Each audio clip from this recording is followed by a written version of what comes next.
Okay, let's unpack this leadership and cacti. I mean, it sounds a bit strange, doesn't it? It really does. On the surface, they seem worlds apart. Exactly. One's dealing with, boardrooms, teams. The other's just sitting in a desert. Surviving, yeah. Scorching heat. You almost expect the punchline. But we're actually going to dig into some, well, really surprising connections here. We are. There's this fascinating report, Leaders and Cacti, Shared Traits. And it draws some pretty compelling parallels. So that's our source for this deep dive. Yeah. It looks at how these seemingly different things, leaders and cacti, actually share strategies for, like long-term success. Especially when things get tough, when they face adversity. It's counterintuitive, but the common ground is there. Right. So our mission, really, for this discussion is to pull out the key insights from this analogy. And hopefully offer a fresh way to think about leadership. Yeah, a memorable perspective on what it takes to not just, get by, but actually thrive, no matter how challenging the situation. And the report kicks off with a really fundamental trait for both. Resilience. Ah, resilience. Makes sense for a cactus, obviously. But for leaders, the report says it's more than just being tough. Definitely. It's not just about enduring hardship. It's proactive. Proactive how?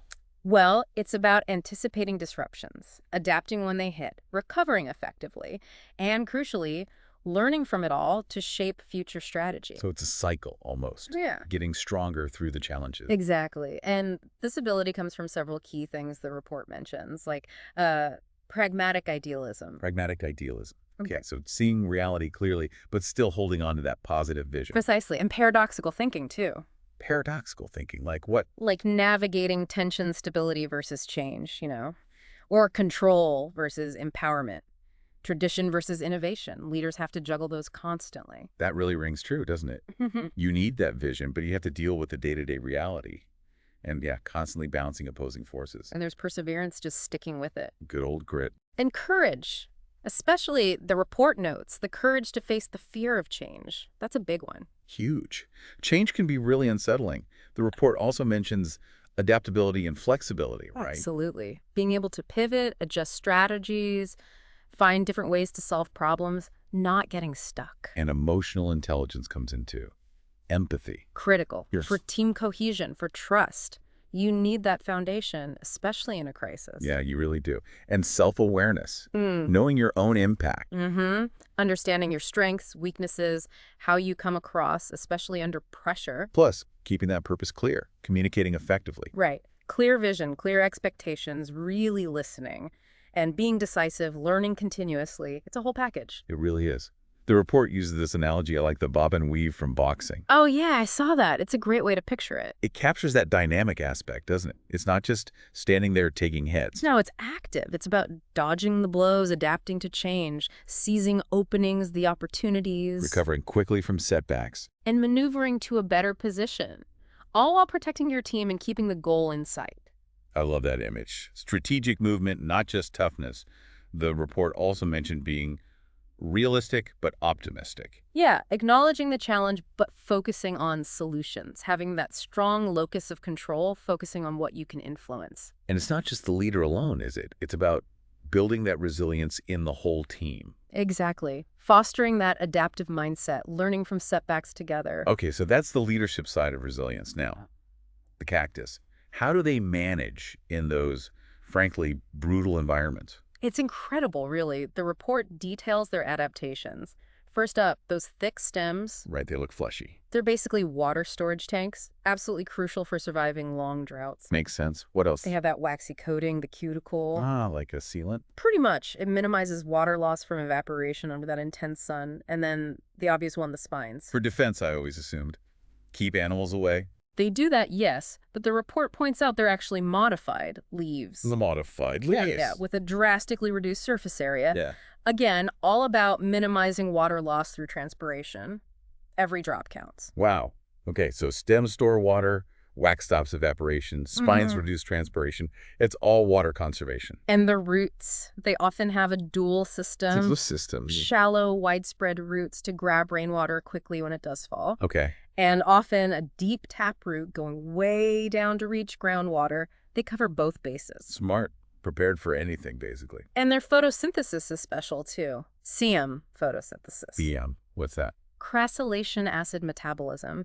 Basically, most plants open their pores, their stomata, during the day to take in CO2. Right. Cacti do it at night. At night? Why? It's cooler, more Yeah. humid, so they lose much less water while still getting the CO2 they need. It's a clever trick. That is clever. Yeah. Anything else? Oh, yeah. Those expandable stems, some look like accordions, right? They can literally swell up after rain to hold more water. Plus, slow growth rates, short growing seasons. It's all about conserving resources. And some can go dormant, just shut down. In extreme drought, yeah. Slow everything right down until things improve. It's a complete survival package. So bringing it back together, the parallel is that fundamental ability to withstand and recover. Exactly. Leaders navigating organizational storms, cacti navigating desert extremes.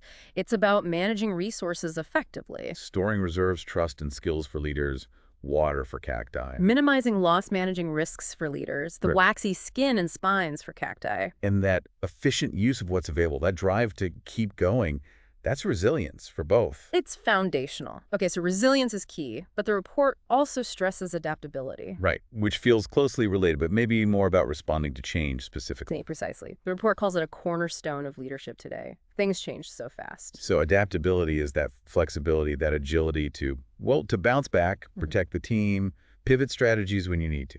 It ensures the organization can keep moving forward, even when the ground shifts. And it involves that quick direction-changing ability, but also, as the report connects, strategic thinking, planning ahead. Contingency plans, yeah. Understanding the bigger picture, anticipating shifts. It's proactive, not just reactive. Makes sense. You can't adapt well if you're always just putting out fires. And a big part of it is being open. Open to new ideas, open to feedback. From everywhere, right? Not just the top down. Absolutely. Willingness to change how things are done, consider different perspectives, actively seek that input. That sounds like seeing change not as a threat, but as an opportunity for growth, for innovation, taking calculated risks, fostering creativity. And it links back to that continuous learning idea too. Definitely. Expanding skills, staying updated, learning from what worked and what didn't. And being okay with ambiguity. Making decisions without all the facts. That's a huge part of it. Managing uncertainty, staying calm under pressure, that steadies the team. Okay, so leaders need that strategic flexibility, openness, learning mindset. How do cacti show adaptability? They seem pretty fixed. But their adaptations are their adaptability, evolved over time. Remember the dual root system? Yeah, shallow and deep. That's adaptation to variable water, ready for sudden rain or long drought. Okay, good point. What else? The different shapes and sizes of stems we talked about. Globular for storage, columnar for sun. Exactly. Form follows function, adapted to specific pressures, and some even have photosynthetic plasticity. Plasticity. They can change how they photosynthesize. Some can shift between CAM and the more standard C3 photosynthesis, depending on how much water is available. Incredible flexibility. Wow. Even the spines, very different types, offer different protection. Some even help collect water from fog. Seriously. Spines collecting water. And they have diverse ways to disperse their seeds, too, to colonize new areas if habitats change. So comparing them, it's that shared ability to adjust and evolve. Leaders adjust strategies, cacti evolve physical forms. But it's the same principle, responding to a dynamic environment. And it's proactive in both cases.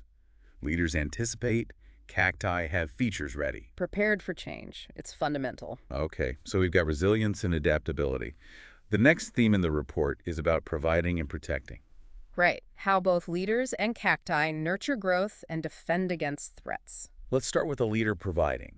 How does the report frame that? It really emphasizes fostering team growth, providing guidance, support, resources. Like mentoring, feedback, development opportunities. Exactly. Investing in your people. And clear communication is vital here, too. Communicating the vision, expectations, making sure everyone knows their role. And how it fits into the bigger picture. Alignment is key. And that ties back to empathy again, doesn't it?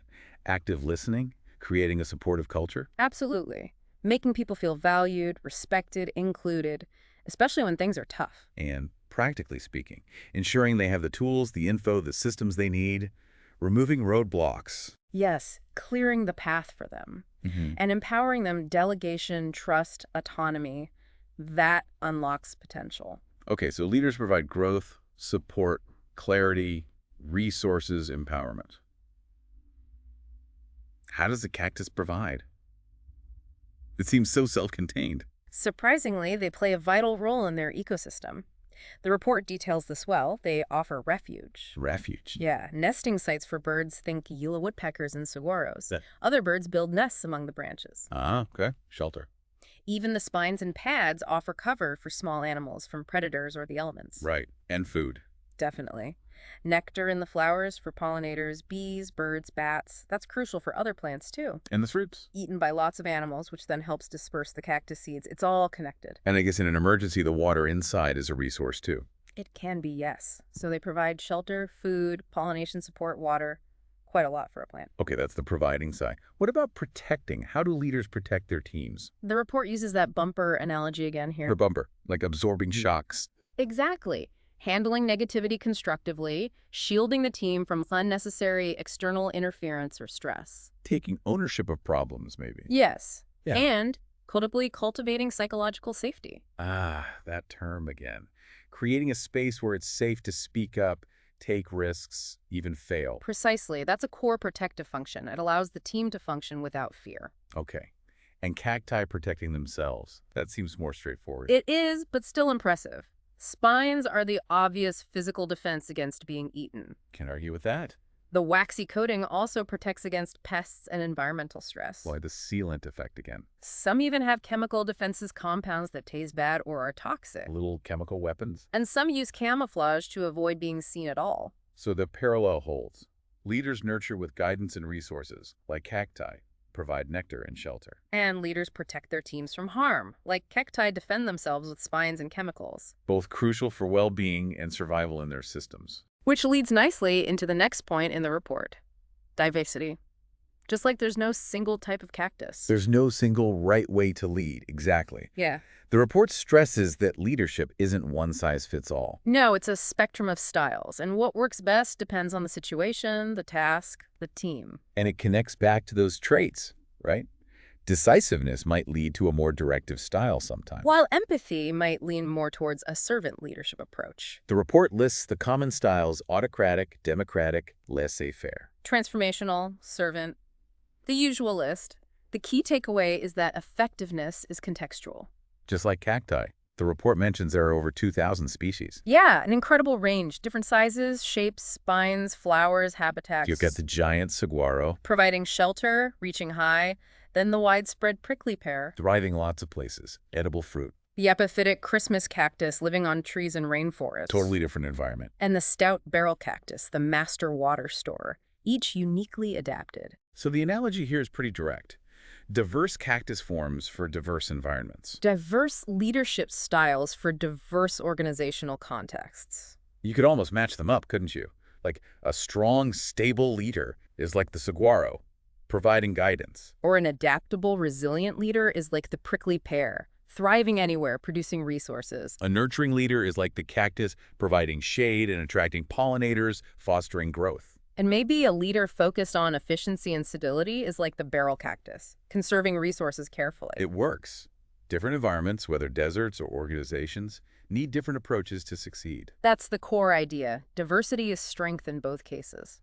So as we start to synthesize all this, the parallels are genuinely compelling, aren't they? They really are. The report ties it together well.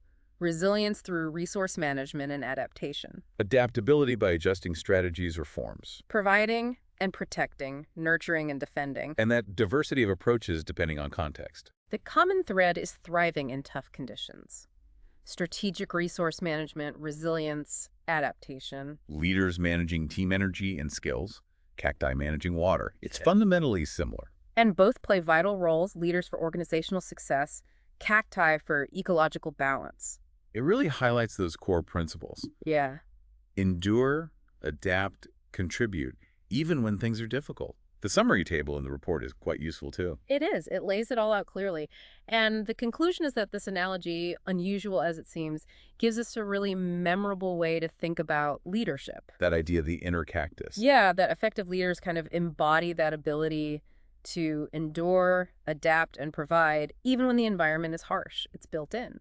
So for our listeners, recognizing these parallels might offer a deeper appreciation for what makes leadership, or maybe even just success in general, endure. It could apply beyond just leadership roles, couldn't it? I think so. Which brings us to a final thought, maybe a question for people to ponder. Okay, what's the question? Reflecting on your own challenges, whatever they might be, what sort of cactus-like adaptations could you cultivate? Hmm. Not just to survive, but to thrive.